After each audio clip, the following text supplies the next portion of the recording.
Hey guys! Today I'd like to talk to you about a topic that's very important to me. So important that I might not have been able to make this video without it.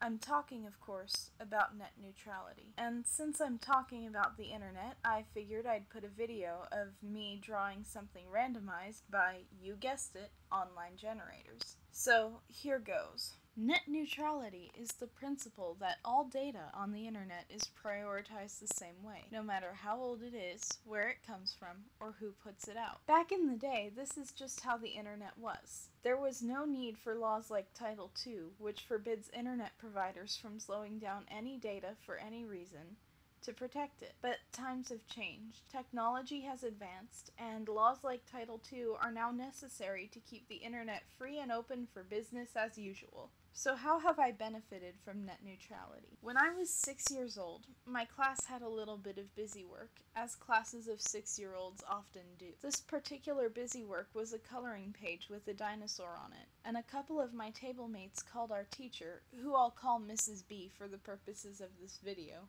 over to get her to tell me I'd colored my page wrong. Dinosaurs are clearly supposed to be brown or green, not rainbow.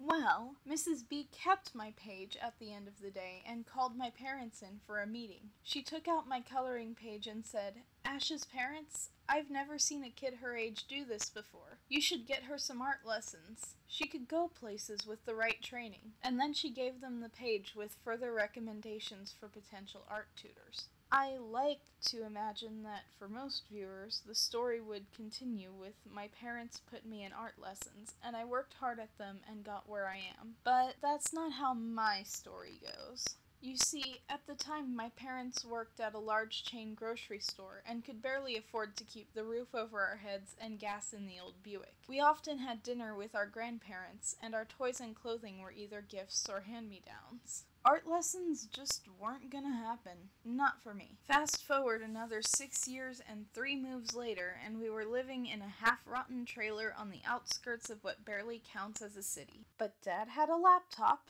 and the Dunkin' Donuts in town had Wi-Fi. And that's how I found art tutorials online. Over the next 2 to 4 years, I went from frustrated with not being able to improve no matter how much I practiced, to knowing how to practice and making some real strides in my art. And then it didn't stop with art. I soon tried out animation and storyboarding. It was enough to get me into the State Governor's School of Film, without even having an actual film in my portfolio.